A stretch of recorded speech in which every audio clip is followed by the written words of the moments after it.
আজকে একটা গুরুত্বপূর্ণ বিষয়ে কথা কয়াম। এটা হলো গাছ সম্পর্কে। গাছ আমরার পরম বন্ধু, যেটা আমরা সহজে বুঝতাম পারি না। একটা গাছ আমরারে কি কি দেয়?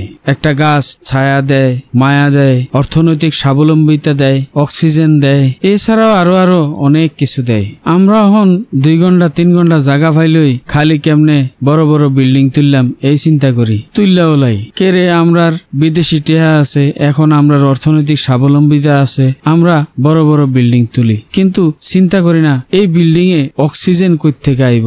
একটা বিল্ডিং এ যদি 8-10টা ফ্যামিলি থাকে, তাইলে এই বিল্ডিংটা যদি 2 ঘন্টা বা 3 ঘন্টা জায়গা দাঁড়ায়, তাইলে কতগুলি গাছের দরকার এই মানুষের অক্সিজেন পূরণ করণের লাগা। কিন্তু আমরা কি কেউ গাছ লাগাইছি? আগামী 10 তারিখ থেকে কুমিল্লা টাউন হলে শুরু হইতেছে বৃক্ষ মেলা। এই বৃক্ষ মেলায় কুমিল্লার যে যেন আছেন আপনারা আইয়া ঘুরে যাবেন, অন্তত একটা গাছ লয়ে যাবেন। ফুল গাছ না, এন থেকে লয়ে যাবেন হয় একটা বড় ফলের গাছ, না হয় একটা বড় কাঠের গাছ। কারণ আমরার দেশটার বনায়নটা কমে যেতেছে। শুধু আমরার দেশ কেড়ে সারা পৃথিবীতে বনায়নের সংখ্যা কমে যেতেছে। পৃথিবীতে শিল্পায়নের কারণে উন্নত রাষ্ট্রগুলা যেভাবে বিভিন্ন জ্বালানি জ্বালাইতেছে, এতে পরিবেশে কার্বন মনোঅক্সাইড, কার্বন ডাই অক্সাইডের পরিমাণ অনেক বাইরে যেতেছে।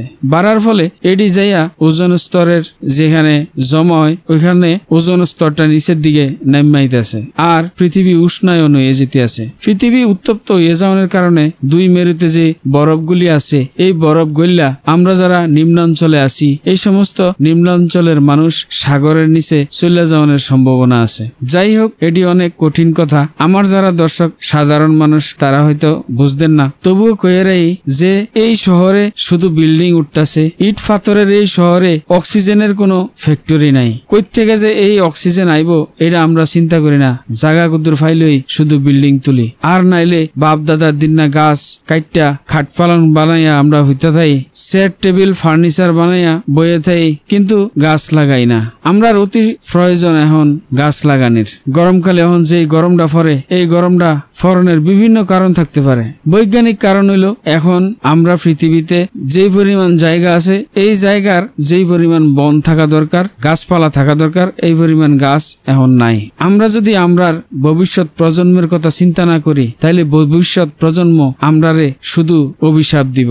এর লেগা যার যার সামর্থ্য আছে, গ্রামের বাড়িতে জায়গা আছে, কাঠের গাছ লাগান, ফলের গাছ লাগান, বড় বড় গাছ লাগান। এছাড়া শহরে ছাদে অথবা ব্যালকনিতে যে সমস্ত শোভাবর্ধন গাছ আছে, এই সমস্ত গাছ বেশি বেশি করে লাগান। এই মেলাত এইসব পাইবেন, পাইলে এটি কিনা লইয়া যাইয়া লাগাইবেন, তাহলে অক্সিজেনের কিছুটা ঘাটতি এন থেকে পূর্ণ হইব, আর বড় বড় গাছের থেকে মূল ঘাটতিটা পূর্ণ হইব। আর যারা বড় বড় বিল্ডিং তুলেন, তারা বিল্ডিং এর আশেপাশে অন্তত 2-4টা গাছ লাগানোর জায়গা রেখা বিল্ডিং তুলবেন। এনো আইলে আপনারা বিসমিল্লাহ নার্সারিত ভালো ভালো গাছ পাইবেন, বিভিন্ন ফলের গাছ, বিভিন্ন ফুলের গাছ, শোভাবর্ধন গাছ, তারা সুলভ মূল্যে এটি বেচা থাকে। আপনারা এনো যোগাযোগ করবেন। পরিশেষে আজকের ভিডিও এইসব কথা কইয়া এখানে শেষ করছি। ভবিষ্যতে আপনারা লগে দেখা হইব অন্য কোনো ভিডিওতে, অন্য কোনো বিষয় লইয়া। হে পর্যন্ত আপনারা ভালো থাকেন, সুস্থ থাকেন, সুন্দর থাকেন, আর আমার পেজটা ফলো দিয়া বেলাল ভাইয়ের লগে থাকেন।